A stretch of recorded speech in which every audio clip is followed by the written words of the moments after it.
Hello friends, welcome to home food recipes. આજે આપણે બનાવશું લસણિયા સેવ, જે ખાવામાં ખૂબ જ ટેસ્ટી અને ક્રન્ચી હોય છે। તમે એને એઝ અ સ્નેક જ્યારે પણ મન કરે ત્યારે ખાઈ શકો છો અને આ સેવને તમે સબ્જી બનાવવામાં પણ યુઝ કરી શકો છો। એને બનાવવી પણ ખૂબ જ સરળ છે અને તમે આ લસણિયા સેવને એરટાઇટ કન્ટેનરમાં ભરીને ઘણા દિવસ સુધી સ્ટોર પણ કરી શકો છો। એ બિલકુલ પણ ખરાબ નહીં થાય। તો ચલો એને બનાવવાની સામગ્રી જોઈ લઈએ। લસણિયા સેવ બનાવવા માટે મેં અહીંયા બેસન લીધો છે। 3 કપ જેટલો બેસન છે આ, અને જે મેઝરિંગના કપ આવે છે એનાથી જ મેં 3 કપ જેટલો બેસન માપ્યો છે।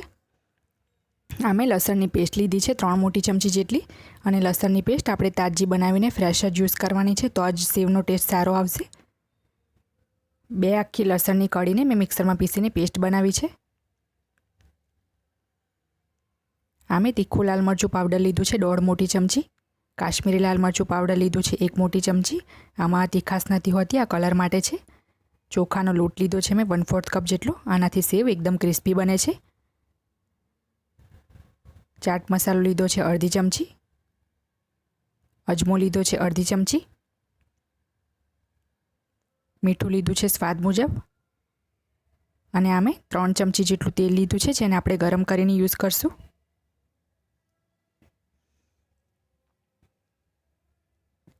સૌથી પહેલાં આ વાસણમાં આપણે બેસન એડ કરી દઈશું। ચોખાનો લોટ પણ નાખી દઈશું। લાલ મરચું પાવડર એડ કરશું। કાશ્મીરી લાલ મરચું એડ કરશું, એનાથી કલર ખૂબ જ સરસ આવશે સેવનો। ચાટ મસાલો નાખશું, અજમો નાખશું, અને મીઠું પણ નાખી દઈશું। અને હવે આપણે આની અંદર લસણની પેસ્ટ એડ કરીશું। તો લસણની પેસ્ટની અંદર આપણે પહેલાં 2 ચમચી જેટલું પાણી એડ કરી દઈશું અને એને ચમચીથી મિક્સ કરી લઈશું। આ રીતે આપણે પેસ્ટ બનાવીને લસણની પેસ્ટ એડ કરીશું તો સરસ મિક્સ થઈ જશે લસણ લોટમાં। તો આ લસણની પેસ્ટ મેં નાખી દીધી છે, અને હવે આપણે આની ઉપર ગરમ તેલ એડ કરીશું। જે 3 ચમચી જેટલું મેં તેલ લીધું હતું, મેં એને ગરમ કરી દીધું છે। તો હવે એ તેલ નાખીને આપણે બધું જ ચમચીથી ફટાફટ મિક્સ કરી લેવાનું છે, જેથી બધા મસાલા બળી ના જાય। તો હવે આપણે થોડું થોડું પાણી નાખીને મીડિયમ સોફ્ટ લોટ બાંધવાનો છે।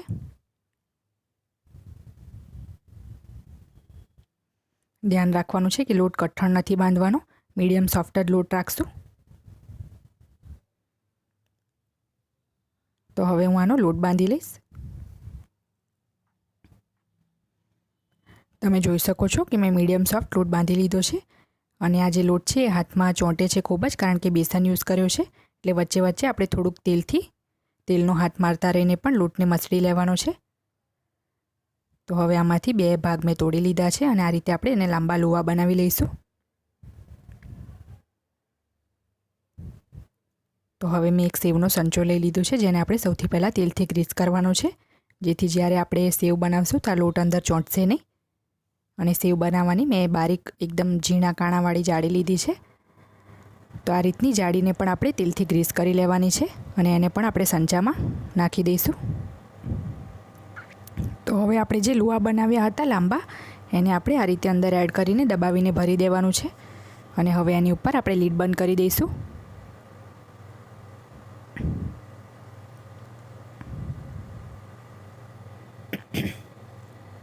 તો તેલ પણ મેં પહેલેથી જ ગરમ કરવા મૂકી દીધું હતું। જ્યારે તેલ સારી રીતે ગરમ થઈ જાય તો આપણે ગરમ તેલમાં આ રીતે મશીનને ગોળ ફેરવતા રહીને સેવ બનાવતા જવાનું છે। આપણે મશીનને આ રીતે તેલમાં ગોળ ફેરવતા રહેવાનું છે, જેથી સેવ જે છે એક સાઈડ જ ના પડતી રહે અને આખા પેનમાં ગોળ ફેલાઈ જાય। તો હવે એને હાથથી આપણે આ રીતે અલગ કરી લેવાની છે, અને મીડિયમ ફ્લેમ ઉપર આપણે એને ક્રિસ્પી થવા દઈશું।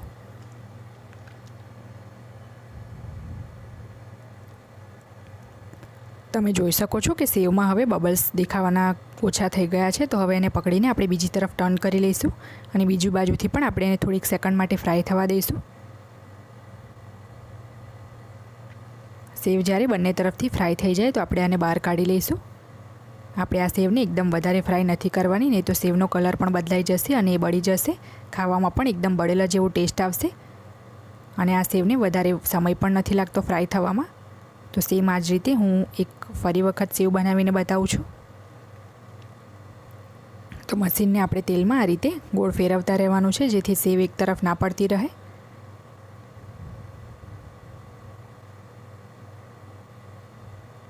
તો હવે છેલ્લે આપણે હાથથી આ રીતે સેવને અલગ કરી લેવાની છે અને હવે આપણે આને થોડીક સેકન્ડ માટે ફ્રાય થવા દઈએ. સેવને મેં બંને તરફથી ફ્રાય કરી લીધી છે, તો આને પણ આપણે કાઢી લઈશું અને બાકીની બધી જ સેવ હું સેમ આ જ રીતે બનાવી લઈશ.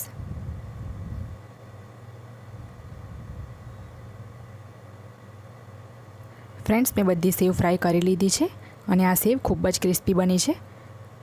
તો આને હવે આપણે નાના નાના ટુકડામાં તોડી લઈશું.